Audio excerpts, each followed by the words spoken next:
আপনি কি প্রতিদিন হাঁটুর তীব্র ব্যথায় ভুগছেন? একটুখানি হাঁটার পরেই আপনাকে তীব্র যন্ত্রণায় বসে পড়তে হয়? সামান্য নিচু হতে গেলে কিংবা কোমর ঝোঁকাতে গেলে কি পিঠ ও কোমরে অসহ্য টান ধরে? বিশেষ করে সিঁড়ি দিয়ে ওঠানামার সময় যদি আপনার হাঁটু থেকে কটকট বা মচমচ করার মতো অদ্ভুত শব্দ বের হয়, তবে বুঝবেন শরীরের ভেতরে বড় কোনো ঘাটতি তৈরি হচ্ছে।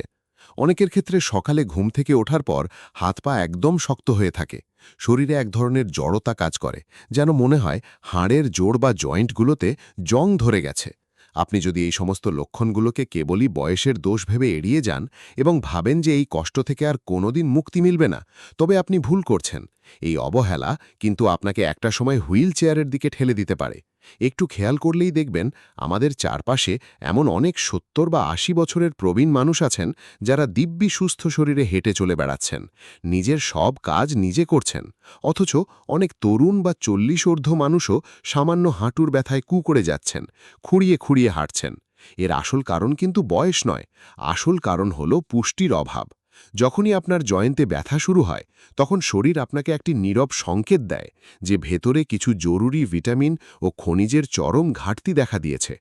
হাড়ের সন্ধিস্থল বা জয়েন্টগুলোকে ভেতর থেকে সচল, নমনীয় এবং দীর্ঘকাল জীবন্ত রাখার জন্য calcium, collagen, omega-3 fatty acid এবং সাইনোভিয়াল ফ্লুইডের মতো উপাদানগুলো অত্যন্ত প্রয়োজন। শরীরে এই জিনিসগুলো কমতে শুরু করলেই হাড়ের ঘর্ষণ বাড়ে এবং যন্ত্রণার সৃষ্টি হয়। আশ্চর্যের বিষয় হল, এই ধরনের শারীরিক কষ্ট থেকে মুক্তি পেতে আমরা অনেকেই বাজার চলতি হরেক রকম সাপ্লিমেন্ট বা ক্ষতিকর পেইন কিলার খেয়ে লিভার ও কিডনির ক্ষতি করে ফেলি। অথচ স্থায়ী উপশমের জন্য কোনো কেমিক্যালযুক্ত ওষুধের প্রয়োজন নেই। আমাদের হাতের নাগালেই এমন কিছু প্রাকৃতিক উপাদান রয়েছে যা সঠিক নিয়মে গ্রহণ করলে খুব সহজেই এই ব্যথা থেকে চিরতরে মুক্তি পাওয়া সম্ভব। তেমনই একটি অসাধারণ উপাদান হল তিলের বীজ, যা আমাদের রান্নাঘরেই সবসময় থাকে। মাত্র ১ চামচ তিলের বীজে যে পরিমাণ প্রাকৃতিক ক্যালসিয়াম থাকে তা আপনার শরীরের দৈনিক চাহিদাকে খুব সহজেই পূরণ করতে পারে। চিকিৎসকের পরামর্শে আমরা যে সমস্ত ক্যালসিয়াম ট্যাবলেট খাই, সেগুলোর চেয়েও এই প্রাকৃতিক তিল অনেক বেশি কার্যকরী এবং এর কোনো পার্শ্ব প্রতিক্রিয়া নেই।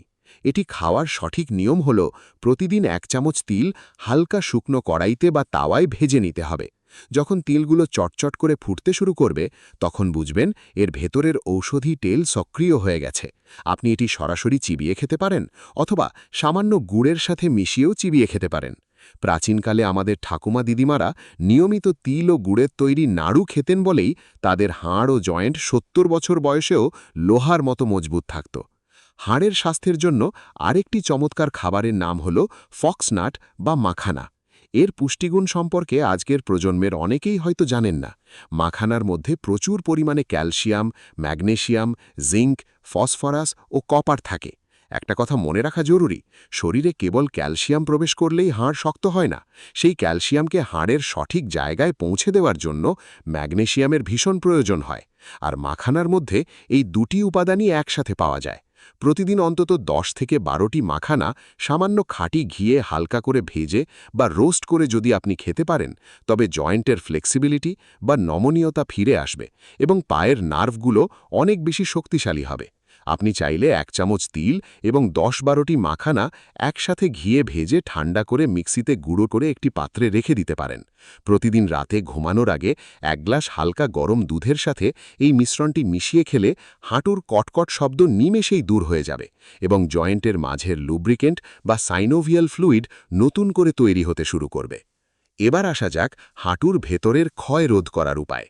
যখন জয়েন্টের মধ্যবর্তী পিচ্ছিল রস বা গ্রিস কমে যায়, তখন দুটো হাড়ের মধ্যে সরাসরি ঘর্ষণ হয় এবং সেখানে প্রদাহ বা ইনফ্লেমেশনের সৃষ্টি হয়, যাকে আমরা আর্থ্রাইটিস বা বাত বলে থাকি।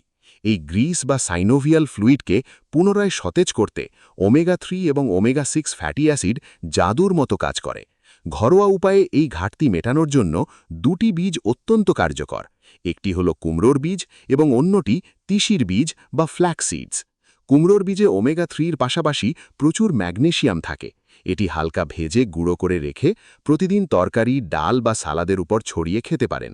আর তিসি বীজ খাওয়ার সময় একটি বিশেষ সতর্কতা মনে রাখবেন। তিসি কখনো গোটা চিবিয়ে খাবেন না, কারণ গোটা তিসি আমাদের পেটে হজম হয় না এবং কোনো পুষ্টি না দিয়েই মলদ্বারের মাধ্যমে শরীর থেকে বেরিয়ে যায়। তাই তিসি বীজকে সবসময় হালকা ভেজে মিক্সিতে পাউডার বানিয়ে নিতে হবে।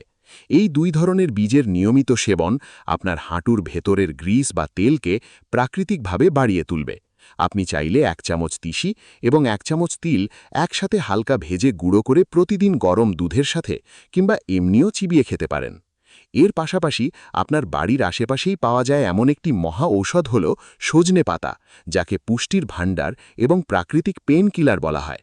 এর মধ্যে আয়রন, ক্যালসিয়াম, ম্যাগনেসিয়াম ও জিঙ্কের মতো অসংখ্য মিনারেল একসাথে লুকিয়ে আছে।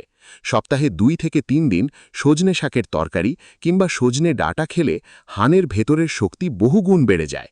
এছাড়াও বিকালের দিকে যখন আপনাদের ভাজা পোড়া বা বিস্কুট খাওয়ার ইচ্ছে জাগে, তখন সেই অভ্যাস বদলে সামান্য ভাজা ছোলা ও গুড় একসাথে খাওয়ার অভ্যাস করুন। ছোলা হলো প্রোটিনের এক দুর্দান্ত উৎস, যা জয়েন্টের ক্ষয়ে যাওয়া কোষগুলোকে নতুন করে মেরামত করতে সাহায্য করে। সবশেষে শরীরকে সুস্থ রাখতে আরেকটি অত্যন্ত গুরুত্বপূর্ণ বিষয় হল গভীর ঘুম। আমরা যখন রাতে গভীর ঘুমে আচ্ছন্ন থাকি, তখন আমাদের শরীর নিজের ভেতরের ক্ষতগুলোকে নিজে থেকেই মেরামত করতে শুরু করে। আপনার জয়েন্টে যদি কোনো প্রদাহ বা ক্ষয় থাকে, তবে যথেষ্ট ঘুম না হলে তা কখনোই পুরোপুরি সারবে না। আর এই অনিদ্রার সমস্যা দূর করতে সাহায্য করে পোস্তদানা বা পপি সিডস। এর মধ্যে এমন কিছু প্রাকৃতিক উপাদান রয়েছে যা স্নায়ুকে শান্ত করে এবং গভীর ঘুম এনে দেয়। প্রতিদিন রাতে 1 গ্লাস কুসুম গরম দুধের সাথে আধ চামচ পোস্তদানার গুঁড়ো মিশিয়ে খাওয়ার অভ্যাস করুন। এতে শরীরের সমস্ত ক্লান্তি ও ব্যথা দূর হবে। এর সাথে একটি বোনাস টিপস হল, প্রতিদিন রাতে 4-5টি কাঠবাদাম বা আমন্ড জলে ভিজিয়ে রাখুন এবং সকালে উঠে খোসা ছাড়িয়ে ভালো করে চিবিয়ে খেয়ে নিন। এটিও হাড়ের স্বাস্থ্যের জন্য অত্যন্ত উপকারী। এই প্রাকৃতিক নিয়মগুলো যদি আপনি কিছুদিন নিয়মিত মেনে চলেন, তবে কোনো দামি ওষুধ বা সাপ্লিমেন্ট ছাড়াই আপনার পা এবং শরীরের প্রতিটি জয়েন্ট হয়ে উঠবে দীর্ঘস্থায়ী, শক্তিশালী এবং সচল। সুস্থ থাকুন, হাড়ের যত্ন নিন। আজকের তথ্যগুলো ভালো লাগলে অবশ্যই একটি লাইক দেবেন এবং এমন আরও স্বাস্থ্য সচেতনমূলক ভিডিও পেতে চ্যানেলটি সাবস্ক্রাইব করে পাশে থাকবেন। ধন্যবাদ।